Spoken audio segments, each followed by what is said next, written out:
it's been revealed there's been a surge of asylum seeker applications under the Labor government, with 2,000 refugee visa applications each month, double that of before the election. That comes as a recent review found long processing times are seeing many look for loopholes to get into the country, coming to Australia on dodgy visas before applying for asylum. Joining me now to discuss this and more is Sky News contributor Prue McSween and One Nation's James Ashby. Welcome to both of you. Thank you. Well, James, I'll start with you. It seems like the Labor government has completely lost control of its Home Affairs department now.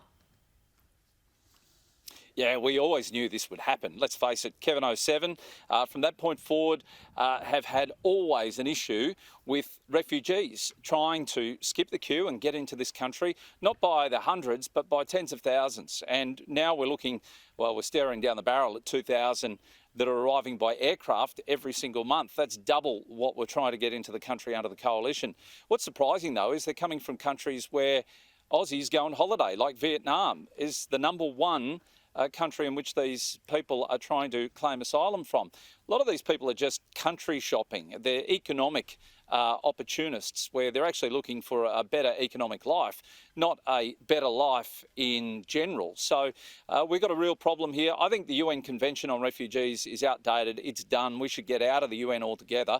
But in particular, this one, the Refugee Convention, we are stuck in at this present moment, which means we've got to go through the process of at least giving them a hearing. In most cases, these people are sent packing, but in the meantime, they've robbed an Australian of a job and really robbed us of housing and so many other benefits that Australians are missing out on because they've claimed this asylum. Prue, you know, the government has talked tough on this issue of asylum seekers and immigration, but really the last Labor government had a huge problem with people arriving by boats, and they caused a lot of that themselves. Now it seems to be on planes, but it's really not fixed. The minute we knew that Labor was in, it's a signal to all these, boat smugglers, the people who are in the industry of this, asylum seeking, to come on down. Australia, come on down. We're in business again. And they know, where there's a will, there's a way. And there is no will of this government to change the process. Liberals have said they're offering bipartisanship to try and save it. But the point is, we need to change the laws. If someone's here on a visitor's visa, you aren't allowed in. Go back. It's as simple as that. Just change the laws if you were serious, but they're not serious because it's more Labor votes. That's the reason they love them. Yeah. And moving on now. A new data has revealed that Middle Australia is working harder than ever, but earning less and having lower living standards than before the pandemic amid soaring interest rates, rents, and living expenses. Yep. James, Anthony Albanese has vowed to make cost of living a top priority for his government. How confident are you that he's actually going to follow through with that? Well, he's not serious on this at all. The simple fact is there are plenty of levers that Anthony Albanese could pull right now to make cost of living so much easier and cheaper.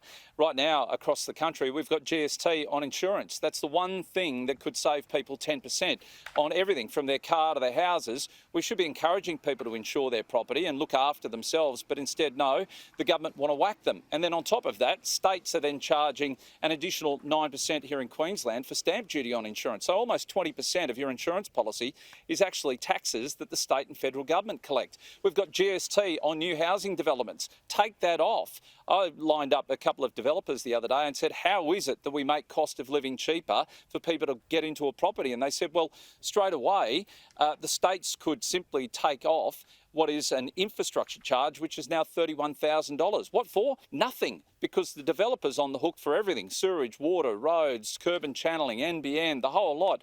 So there are plenty of things these state and federal governments could be doing to lower the cost of living. But no, they're addicted to the taxes.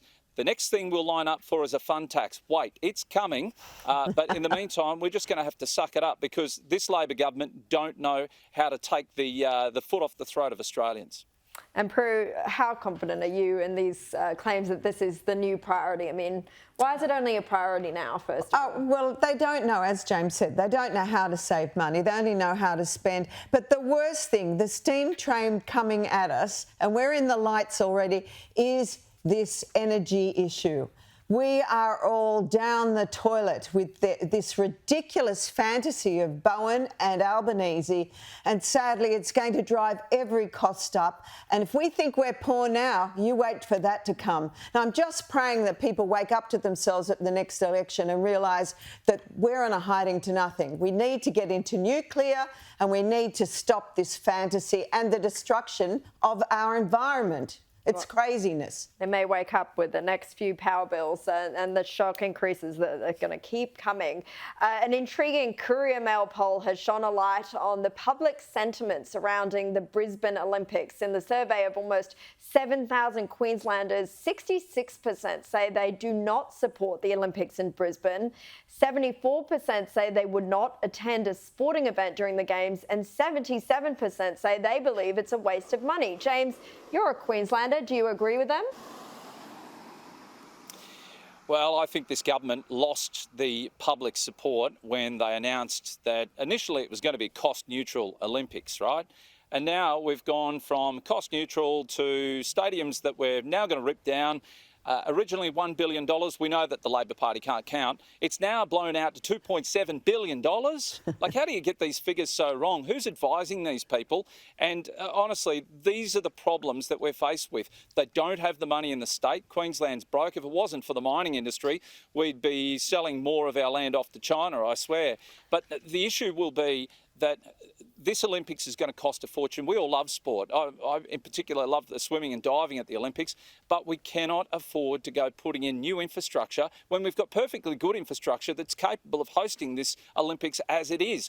Stop with the exorbitant spending. Let's do it at a scale we can afford, and let's continue with the Olympics. We've committed to it. We must go ahead with it, because otherwise you'll end up like Victoria, the laughing stock of the country, when they did away with the Commonwealth Games. So we can't do away with the Olympics in 2032. We just have to be more sensible about the approach that we take.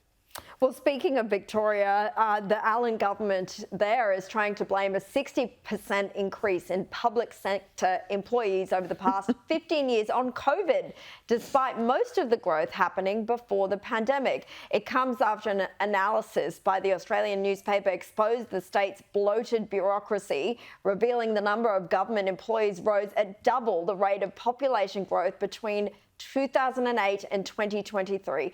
Prue, when will it finally be time to stop blaming COVID for everything? Oh, never. I mean, but it was happening before COVID, and this is the craziness. I mean, Andrews claimed he had 90 personal staff. It was something like over 250 personal staff. They are obviously so inept and so inefficient that they need to surround themselves with all these bureaucrats who we all know are very questionable as well in terms of their competency. So this is, the Public Service Union, isn't it? They're sop to the Public Service Union, and sadly they pull the strings on the Labor government. James, I might come back to you finally for one more topic. Your new Premier, Stephen Miles, has been lashed for being on holiday while the state was being devastated by storms. We remember similar criticisms of Scott Morrison during the bushfires. Do you think this is fair? I do think it's fair to criticise the new Premier, who wanted this job so desperately and said he'd worked so hard between now and the next election. The reality is this bloke should have been on the ground. Empathy is only understood when you see firsthand the damage that is done during some of these weather events. They're natural weather events, but you've got to understand when you're on the ground what it's like during that sweltering heat to go and cut up trees that have fallen over power lines. You've got to understand, you've got to be able to smell as a Premier someone's house that hasn't had electricity for a week, the stench in fridges. Because unless you're on the ground and you understand it, you'll never, ever, ever dedicate the resources that these people so desperately need to get back on their feet. So the Premier deserved a belting for it. And to think that he was in a caravan, that was a publicity stunt. His ego wouldn't fit in the caravan. So there's no way that he was legitimately having a holiday on the Sunshine Coast. But why doesn't he do everyone a favour and take a permanent holiday? That's what I reckon he should be doing. Oh, you'd think this should have been the first thing he did on the job. Anyway, Prue McSween, James Ashby, thank you both so much for your time.